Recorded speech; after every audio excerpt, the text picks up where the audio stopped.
got to talk to you about this article that I just read in Men's Health. It's a recent article in 2024. Does finasteride cause side effects? Doctors explain. They're not very common. This is the subtitle. But here's what to look for with this hair loss treatment. That got me, that the side effects are not very common. Okay, hold on. Yes, the treatment is very common itself. You see many men who come to Stark on a regular basis. They're on the oral drug, and it seems to work really, really well if you have male pattern baldness in your family and you're genetically inclined to lose hair because of high DHT levels.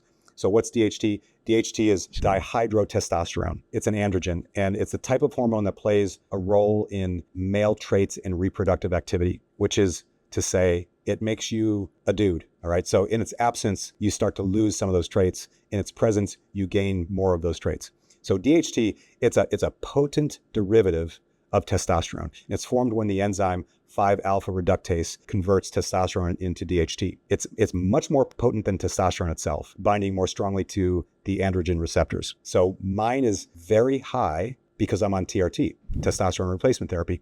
Before I was on it, it was lower. So as you can see, although my hair was thicker when I was younger, I don't have male pattern baldness. It's not on my mother's side. My dad certainly has it, but I don't have it. My brother doesn't have it. So if you have that genetic predisposition, finasteride works by blocking the conversion of testosterone to DHT. So your DHT remains low and your hair can grow back. What does low DHT mean? It means you become less of a dude, which is really rough on your experience of life now. And it's really destructive on what your health is going to be like in the future. Okay, here's another quote. I recommend the medication when a patient presents with advanced hair loss at a younger age or significant hair loss in a short period of time, such as 6 months to a year. That's Hardik Doshi, MD, lead surgeon of hair restoration at Ample, New York City. Okay, so young patients get their hair back and lose their male traits.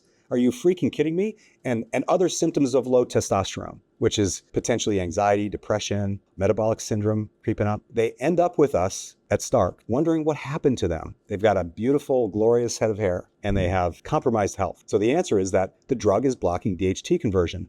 That's the purpose of the drug. So it works. It works very, very well. So enjoy your hair, young man, and sacrifice things like morning erections and drive and lean mass and just like wanting to do things, whatever things that you're into. It's also, this is back to the article, it's approved to treat enlarged prostate syndrome or symptoms under the name of Proscar. It can be used alone or in combination with other hair loss treatments. Okay, this is me now. Or you can change your diet and lifestyle and shrink your prostate, or maybe turn around your type 2 diabetes, eat better, get some better sleep, lose some weight. That also does that. While finasteride is safe and effective, back to the article, there are a few things men should know about taking it. One is that it can take about 3 months before you'll see results, and you'll have to take it long term, Dr. Doshi says. It can also cause some side effects. Finasteride blocks the conversion of testosterone to DHT, decreasing the levels of DHT circulating in the body, he says. With less DHT floating around, hair follicles are less likely to shrink, true. This can slow down hair loss, true. In some cases, even encourage new hair growth by extending the growth phase.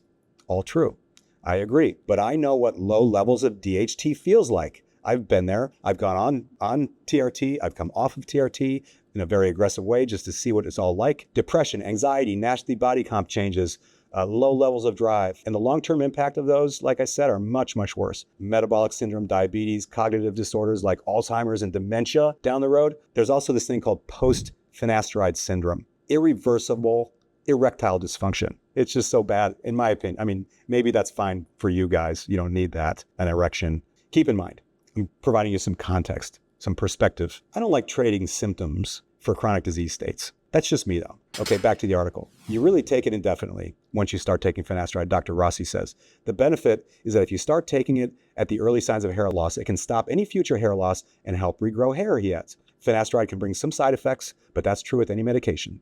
While the risks of side effects are low and most men don't experience any, I don't agree with that, doctors educate patients about any problems that might be connected to taking the drug, he adds. So these are the symptoms. Sexual dysfunction, it's the most common, it's a possibility. Mood changes, these are all low DHT level type symptoms.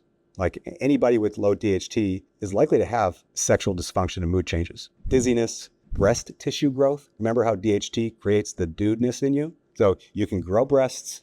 Maybe you're into that. Maybe that's cool for you. It's called gynecomastia, I believe. Sometimes comes up. As far as I can remember, the way to fix that is surgery. So even if the symptoms are mild, the ones I just mentioned, it's critical to have them examined and dealt with. Of course, Dr. Doshi says, while finasteride is safe, I think that's freaking debatable. Your concerns about side effects are legitimate. Okay, here's my summary. You may get your hair back, but you may not be as much of a man while you have that glorious head of hair. And the impacts of those manly characteristics, in my opinion, are devastating. Sidebar. At Stark, we have prescribed compounded topical finasteride without all those above side effects. So you actually rub it into your scalp. I've tried it before. It doesn't seem to work as well as the oral medication, but it does work for some. So you can talk to your doctor about that and see if that's appropriate for you. That's a less risky version in terms of impacting your overall health.